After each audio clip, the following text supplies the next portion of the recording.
आपके साथ मैं हूं मेघा कौशिक और चलिए सबसे पहले आपको लिए चलते हैं प्रेस कॉन्फ्रेंस में। किरोड़ीलाल मीणा क्या कुछ कह रहे हैं, सुनते हैं। चुनाव आयोग अगर कमेटी बनाता, निर्देश देता तो चुनाव आयोग को वो रिपोर्ट देती।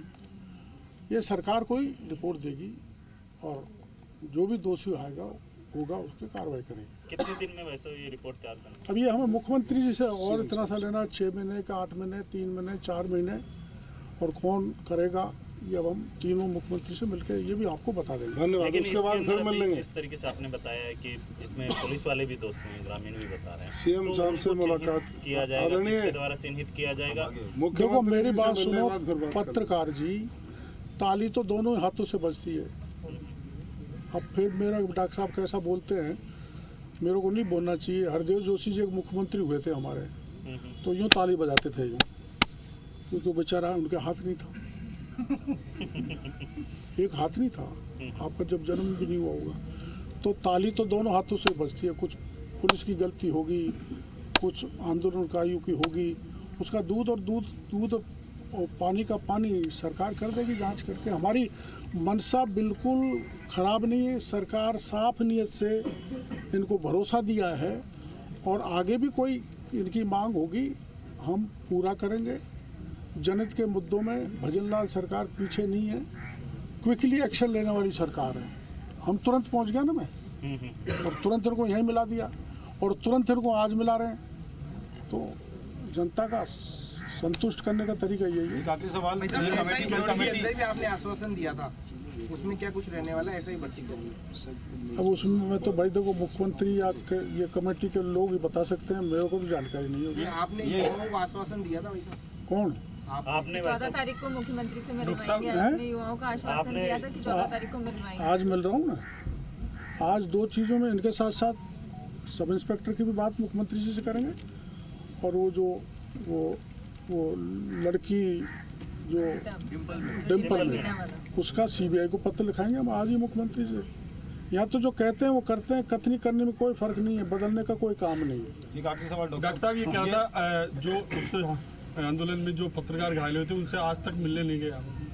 यार देखो मेरी बात सुनो, मेरी कोई दुश्मनी नहीं है, उनसे 4 बार बात कर ली है ना, और मेरे को कैमरा में दे रहा हूँ, फिर भी आप मेरे खोपड़े में पत्थर मार रहे हो, कुछ दिन मिलने नहीं गए। ऐसा तो आखिरी सवाल डॉक्टर साहब, ये जो कमेटी है, ये पूरी जो घटनाक्रम हुआ पॉलिटिकल सपोर्ट था, ये सब जानते हैं, तो क्या उसकी भी जांच करेगी कि इसका किस हर एंगल की, किसका हाथ था, कौन किसके पीछे था, हर एंगल की कमेटी। बहुत धन्यवाद।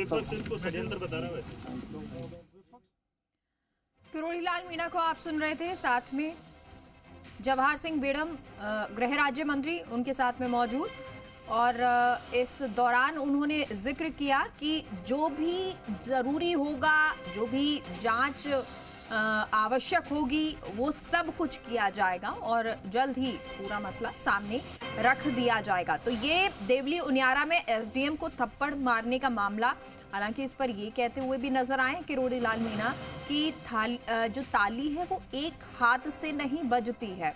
तो हो सकता है पुलिस का भी कोई रोल रहा हो और नरेश मीणा उनके समर्थकों का भी कोई रोल रहा हो, लेकिन अब इस पर आगे जांच होगी, तब स्थिति क्लियर हो पाएगी, साफ हो पाएगी। तो सरकार इस पर जांच कर रही है। और आपको बता दें क्योंकि अब यहाँ प्रेस कॉन्फ्रेंस हो गई है और इसके बाद गृह राज्य मंत्री झावर सिंह खर्रा, माफ कीजिएगा, गृह राज्य मंत्री जवाहर सिंह बेड़म और इसके अलावा किरोड़ीलाल मीणा और जलदाय मंत्री कन्हैया लाल चौधरी, ये तीनों मंत्री अब सीएम हाउस पहुंचेंगे। सीएम से मुलाकात भी होगी, क्योंकि हालांकि जांच हो रही है, लेकिन इसके इतर बैठकों का दौर भी जारी है। कहीं जो राइजिंग राजस्थान है उसकी तैयारियां भी हो रही हैं। कल जब सीएम आए थे तो समीक्षा बैठक भी हुई थी, महाराष्ट्र से वो लौटे थे, उसके बाद समीक्षा बैठक भी की थी, और आज भी स्वास्थ्य विभाग को लेकर सीएस से भी उनकी मुलाकात थी। तो ये बैठकें लगातार निरंतर जारी हैं और उसी कड़ी में ये तीनों मंत्री जो है वो भी सीएमओ पहुंच रहे हैं। और सचिन हमारे साथ फोन लाइन पर जुड़ गए हैं। सचिन, क्या कुछ जानकारी, अभी प्रेस कॉन्फ्रेंस हुई, पहले उसको लेकर जानकारी दे दीजिए, और आगे जो मंत्री हैं सीएमओ जा रहे हैं उसको लेकर भी अपडेट दे दें।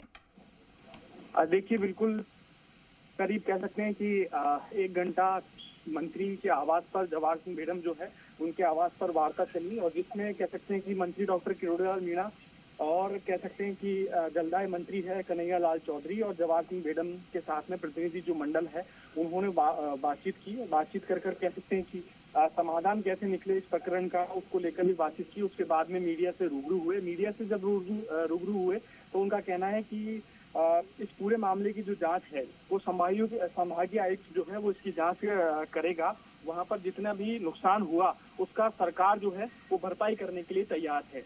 अब देखिए, ये इस मामले को लेकर कह सकते हैं कि जो तीनों मंत्री हैं वो एक साथ मुख्यमंत्री भजन लाल शर्मा जो है उनसे मुलाकात करने जा रहे हैं। उनके सामने पूरा पक्ष रखेंगे। और खास बात ये है कि इस प्रकरण को लेकर साथ साथ जो एसआई भर्ती है, पिछले दिनों जो कह सकते हैं कि एसआई भर्ती रद्द करती है, वो टंकी पर चढ़े थे, उस मामले को लेकर भी कह सकते हैं कि तीनों मंत्री जो है वो सीएम के सामने अपने जो एसआई भर्ती है अभ्यर्थी है उनका पक्ष रखेंगे और उस भर्ती पर क्या निर्णय आना है उसको लेकर भी वहां पर चर्चा की जाएगी। फिलहाल इतनी जानकारी आ रही है कि सीएमओ जो है तीनों मंत्री निकलने वाले हैं। तीनों मंत्री जो है वो सीएमओ जाएंगे और सीएम को पूरा प्रकरण जो है उसका फीडबैक दिया जाएगा। क्या समाधान जो है वो इस प्रकरण का निकाला जाए उसको लेकर भी यहाँ पर प्रतिनिधि मंडल जो है उसको साथ में लेकर जा रहे हैं। प्रतिनिधि मंडल जो है उनमें से एक जो शख्स है जो पूरा घटनाक्रम जो है उन्होंने सामने देखा, शंकर लाल मीणा, वो भी मीडिया से रूबरू हुए थे और उन्होंने कहा कि जो निर्दोष बच्चे हैं हमारे उनको छोड़ा जाए और पूरा जो नुकसान हुआ है उसकी भरपाई जो है। ठीक है, और इसी को लेकर अब सीएमओ तीनों मंत्री पहुंच रहे हैं। उसके बाद सीएम को तमाम अपडेट दी जाएगी। बहुत बहुत शुक्रिया सचिन आपका इस तमाम जानकारी के लिए।